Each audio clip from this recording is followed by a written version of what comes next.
Às vezes, estamos tão preocupados falando de pessoas tóxicas que nos esquecemos que nós mesmos podemos dar as mãos a quem produz nosso próprio veneno e tramar o assassinato dos nossos próprios sonhos, objetivos e desejos mais profundos. Parece irônico, mas é trágico e recorrente. Mas não entre em pânico. É sempre possível juntar os fantasmas do que matamos em nós mesmos e manifestar uma nova vida retomando nossa força interior. O conto do Barba Azul está cheio de pistas simbólicas de como fazer isso. Ele fornece um mapa mental de como podemos chegar no quarto escondido que aprisiona nossa própria consciência e nos libertarmos do tirano que acorrenta nossa alegria de viver. E fique esperto, enquanto você não se conhece, você permanece suscetível a esse sabotador que mora dentro de você.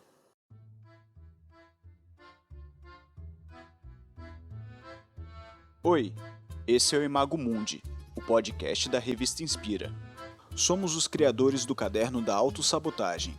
Se esse assunto te interessa, dê uma olhada no link na descrição. Aqui, a gente vai trazer assuntos de desenvolvimento pessoal e autoconhecimento com base na psicanálise e ancorados nas técnicas da escrita terapêutica. Por falar nisso, já deixe papel e caneta por perto. Ao final de cada episódio, lançaremos uma sugestão de pergunta para você responder com consciência e sinceridade e para trazer luz nessa jornada, cujo objetivo é a riqueza de descobrir a si mesmo. Venha com a gente nesse segundo episódio do podcast Imago Mundi para descobrir como acionar recursos da própria mente para domar a força interna que insiste em sabotar os nossos planos.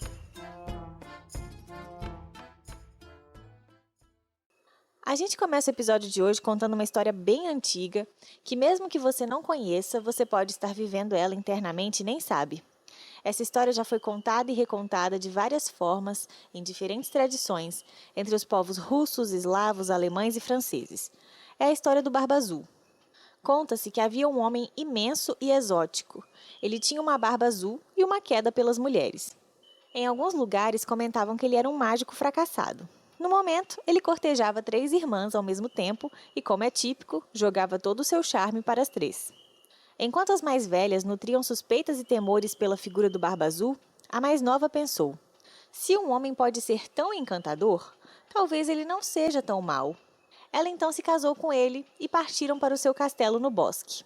Em algum momento, o Barba Azul precisou viajar e antes de ir sugeriu que a sua mais nova esposa convidasse suas irmãs para passarem o tempo com ela, se assim quisesse. Disse que ela poderia fazer qualquer desejo que seu coração tivesse.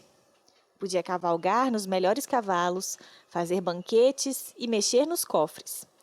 Ele lhe deu então as chaves da casa, com um único aviso: mas essa chavinha, a que tem no alto uns arabescos, você não deve usar. Ela concordou com o marido e então ele partiu.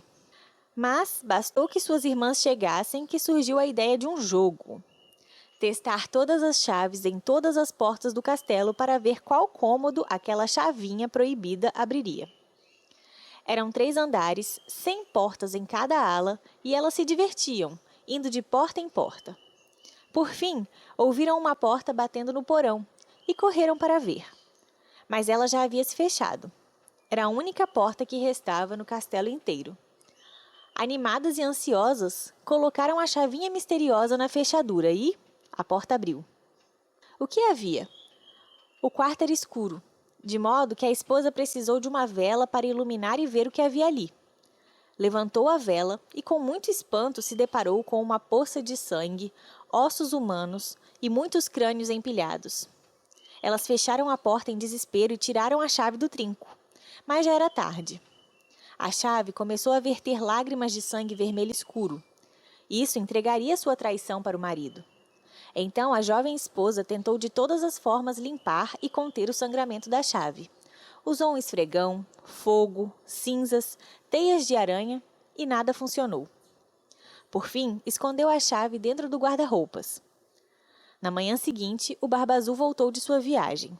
Perguntou se tudo estava bem e pediu suas chaves de volta. Logo de cara, notou a falta da pequena chave. A esposa disse que tinha perdido enquanto cavalgava, mas ele não acreditou.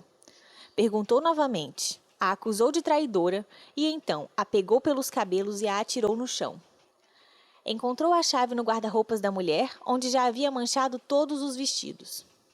Chegou sua vez, minha querida, berrou o Barba Azul, arrastando a sua esposa porão adentro. Antes de entrarem no quarto onde jaziam os esqueletos das esposas mortas, ela pediu clemência. Permita que eu me acalme e me prepare para a morte. Me dê 15 minutos para que eu possa me reconciliar com Deus. Ele concedeu como um último pedido. A esposa correu para o seu quarto e pediu que suas irmãs fossem até as muradas do castelo. Ajoelhou-se para rezar, mas em vez disso gritou: Irmãs, vocês estão vendo os nossos irmãos? E elas responderam: Não vemos nada. Ela repetiu a pergunta e dessa vez as irmãs responderam que viam um redemoinho bem distante. O Barba Azul começou a gritar pela esposa. O tempo havia se esgotado. E então, suas passadas pesadas começaram a subir a escada para arrastar a esposa para o seu destino final. Reunindo forças, a esposa gritou mais uma vez: Irmãs, vocês estão vendo os nossos irmãos? E dessa vez, suas irmãs responderam: Sim, estamos vendo os nossos irmãos. Eles acabaram de entrar no castelo. No instante em que Barba Azul entrou no aposento e esticou as mãos para agarrar a esposa, os irmãos irromperam, ainda galopando, pelo quarto e encurralaram Barba Azul. Retalharam seu corpo e, para os abutres, deixaram o que dele restou. Quando vamos fazer uma análise psicológica de um conto, uma dica é perceber todos os personagens como partes de nós mesmos, do nosso próprio funcionamento interno. Dessa forma, o conto do Barba Azul choca, porque ele fala do nosso próprio assassinato. Das vezes que matamos nossos próprios sonhos, objetivos, esperanças e desejos mais verdadeiros. Afinal, quantos deles jazem sem vida no quarto escuro da nossa alma? Mas, ao mesmo tempo, os ossos simbolizam aquilo que não pode ser destruído.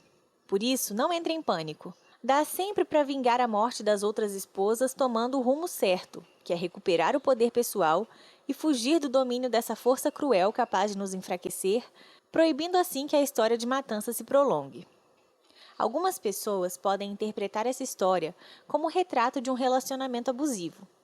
A verdade é que tanto fora quanto dentro de nós, os predadores existem e tentam nos diminuir, enfraquecer, até não deixar mais nada. Mas sempre que houver um predador externo arrasando a sua vida, seja ele uma pessoa, uma situação, uma falta, é preciso encontrar a parte da nossa psique que está concordando com isso. Às vezes, nossas irmãs mais velhas, isto é, nossos instintos de percepção, sensatez e de tomada de decisões, não estão ainda desenvolvidos, ou por algum motivo, como um trauma, não estão funcionando perfeitamente bem. Assim, o ego pode nos seduzir com a promessa de um paraíso na Terra. É assim que caímos na cilada e representamos a inocência da irmã mais nova, a mulher ingênua que se permite cair na lábia malvada do Barba Azul até estar enfraquecida demais para lembrar de seus verdadeiros desejos, aqueles que ela tinha antes de topar se aprisionar nas garras e desmandos do Barba Azul. A chave proibida representa, então, a curiosidade que liberta a consciência dessa prisão. O permitir-se perguntar: o que é que se esconde atrás daquela porta? É o que leva a jovem esposa ao reencontro com a sua natureza profunda. É o que permite sair do transe que a colocava sob o domínio do Barba Azul. A perda de sangue na chave simboliza a perda de energia vital. Enquanto a esposa tenta negar a real natureza de predador do Barba Azul e quer esquecer do que viu no quarto, ela insiste em continuar sob o domínio desse sabotador interno e em negligenciar seu próprio potencial inexplorado. Há uma outra história, de origem alemã, a do paletó cinza, em que uma figura semelhante à do Barba Azul pede que a esposa conte o que viu dentro do quarto e a pune enquanto ela não fala. Diferente do Barba Azul, esse masculino integrado quer agilizar o encontro da mulher com o seu inconsciente, para que ela possa se tornar completa e descobrir seu poder interno. A estratégia utilizada pela esposa do Barba Azul no conto nos dá a pista que precisamos para nos livrarmos desse sabotador interno, desse masculino destrutivo, e nos conectarmos com a nossa força e impetuosidade representada no conto pelos irmãos. A receita se resume em recuar e dar a volta, como aponta a analista Clarissa Pincolé-Stess. Isso significa dar aquela pausa estratégica necessária à sobrevivência. como atacar o que está te atacando, pegando a chave e encontrando nela forças. A chave é tudo que aumenta o nosso grau de consciência. Pode ser psicanálise, investigação, autoconhecimento, interpretação dos sonhos e perguntas. Por falar nisso, encerramos esse episódio com algumas perguntas extraídas diretamente do livro Mulheres que Correm com os Lobos, que inspirou este bate-papo. Pegue o seu caderno de escrita terapêutica e responda com sinceridade. O que está atrás da porta? O que não é como aparenta ser? O que eu sei, no fundo de mim mesmo, que preferia não saber? Que parte de mim foi morta ou está agonizando?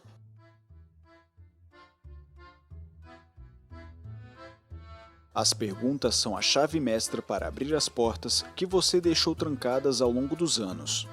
Mas nem sempre é fácil achar a pergunta certa. É por isso que desenvolvemos o Caderno da Autossabotagem. Ele é um guia em 3 tempos, passado, presente e futuro, para ressignificar feridas antigas e desvitalizar comportamentos limitantes. São 74 sessões de escrita terapêutica. Veja nos links na descrição. E não se esqueça de curtir, compartilhar esse conteúdo com quem você lembrou e nos seguir nas redes sociais. Isso ajuda muito na divulgação do nosso trabalho.